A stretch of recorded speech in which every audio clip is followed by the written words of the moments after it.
Talk about blasting along the Waterston Expressway at Brownsboro Road is underway. Why you don't want to get caught in this traffic.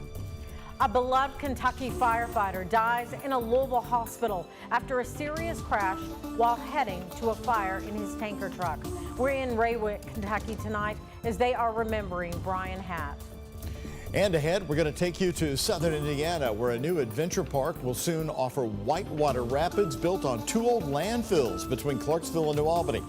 It's on WHAS 11 News at 5 right now.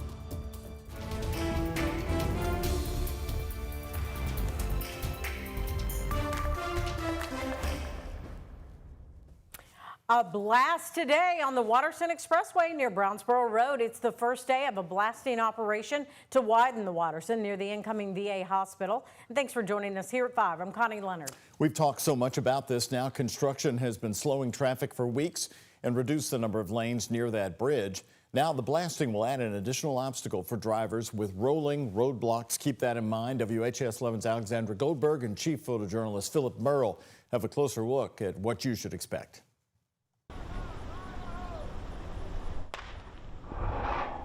Take a look at this replay of the blast on the Waterston Expressway near Brownsboro Road.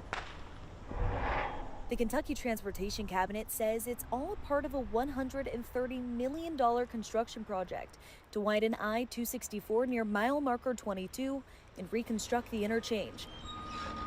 Construction is slowing down drivers, especially when crews need to clear the roads for a blast. But the fact of the matter is, if you have a hard time getting in to a place, you're not going to go there.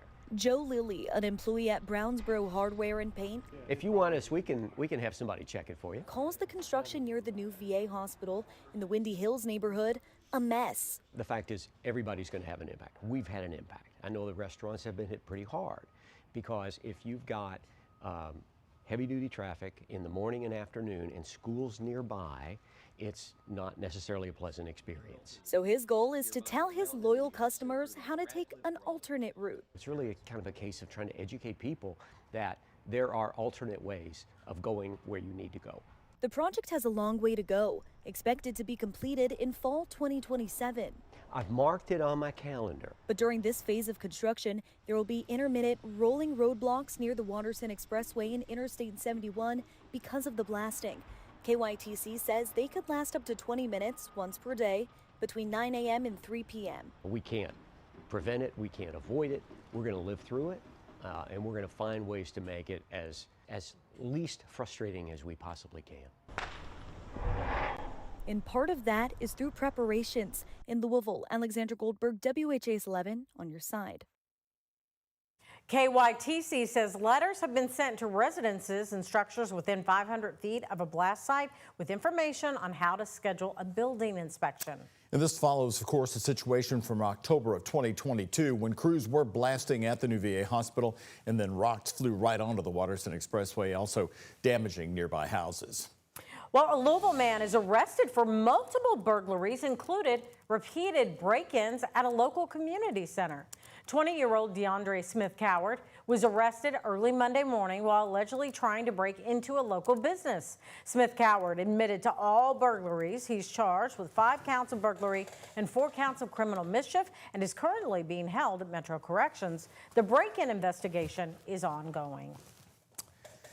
Today, 30 minutes south of Bardstown in Little Raywick, Kentucky. The town and fire department in mourning there after losing one of their own. 51-year-old Brian Hatt, a lieutenant with the Raywick Fire Department, suffered from injuries. He died from injuries he suffered from a crash on Friday evening as he was heading to a fire. Police say Hatt was driving a Raywick Fire Department tanker truck when the truck went off the road and then overturned. Firefighter Leonard Winkler was also seriously hurt and flown to UK Medical Center, where at last check, a fire department spokesperson says he was in good spirits and is still recovering from the serious crash. Raywick is a small community in Marion County, Kentucky, about an hour and a half away from Louisville. One former mayor of the town calls the fire department the heartbeat of their small community. Raywick has always had a fire department since the early 80s and 79, so that's one good thing. You know, it's a great thing. Later tonight, after Lieutenant Hatt is out of organ donation surgery, his body will be escorted back to Marion County by his first responder brothers and sisters. We'll show you the beginning of their journey coming up tonight at 6 and on the WHAS 11 night team. Well, we're getting used to this beautiful weather. It's going to be hard to let this go.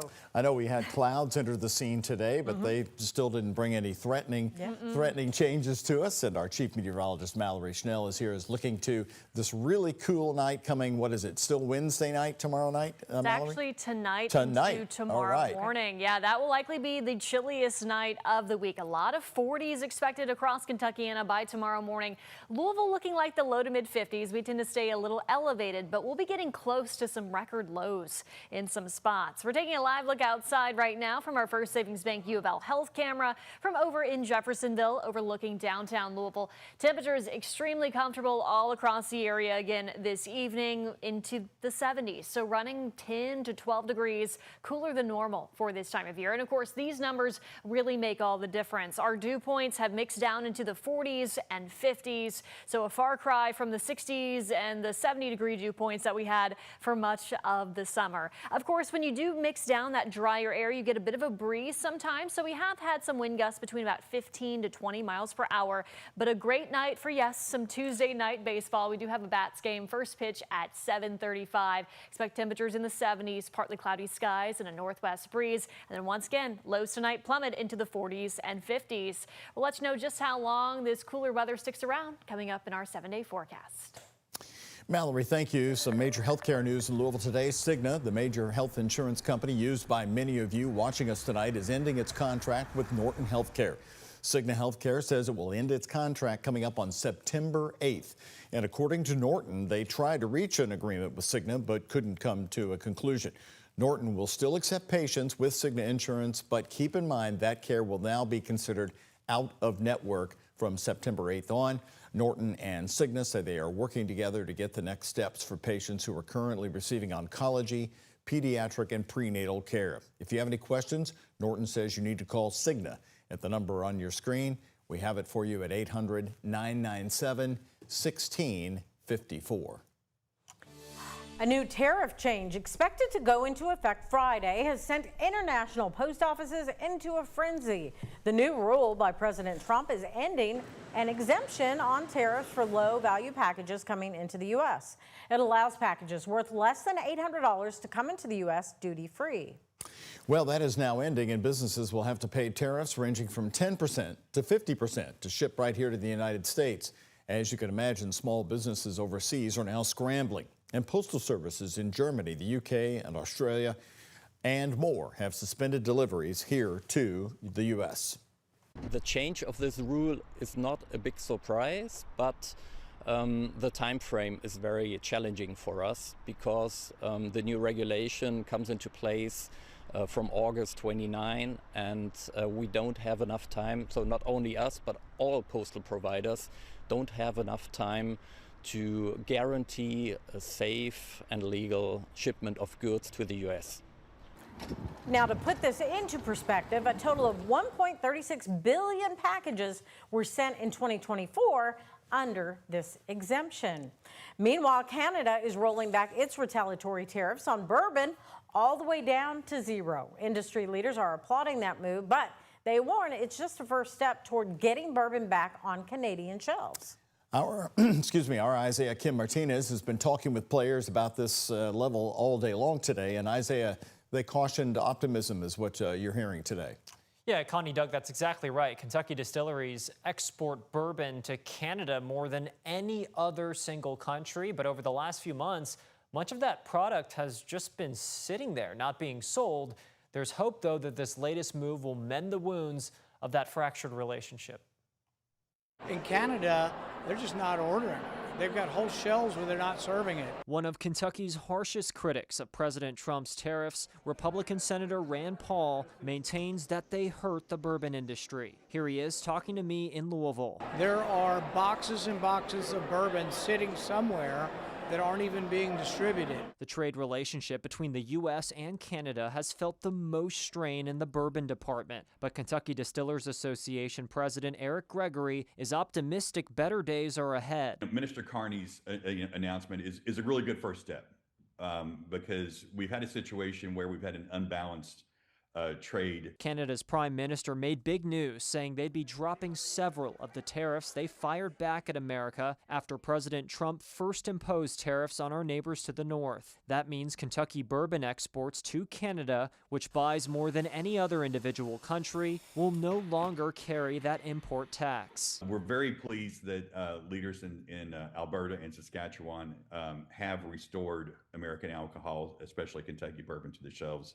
And now we're just hopeful that other provinces will follow suit. Gregory believes Canada ending these tariffs opens the door for a new long-term trade deal, what Trump has been wanting from the start. The tariffs aren't necessarily affecting people who go to the tasting rooms or the distilleries. Meanwhile, as domestic bourbon sales dip across Kentucky, with some companies even laying off workers, tourists continue to travel here for the bourbon experience. Roseanne Maston with Louisville Tourism tells me by year's end, downtown will have opened up several new distilleries, including Binder Stash being built right now in Nulu. But I think the last count, we were about 25 by the end of this year of both bourbon visitor experiences and tasting rooms. But for those looking to grow internationally to countries like Canada, the images of bottles being taken off shelves stick in the minds. The hope is those will be restocked sooner rather than later.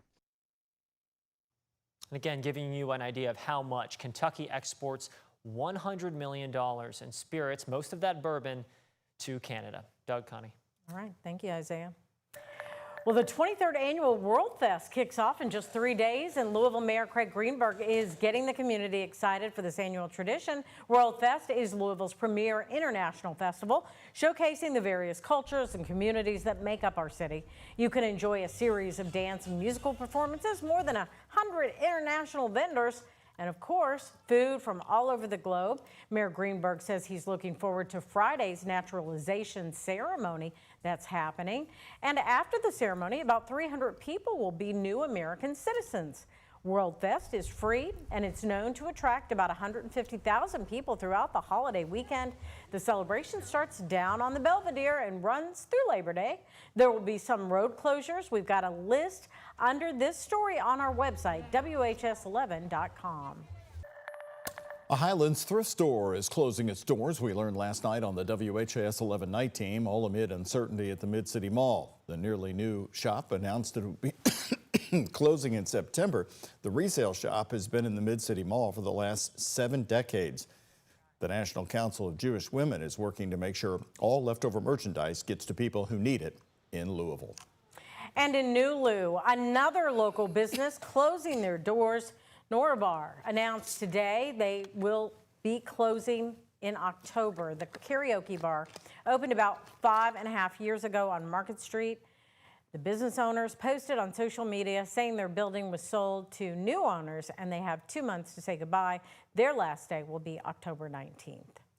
And a precedented move today, the president attempting to fire the Federal Reserve governor. How this could impact the economy.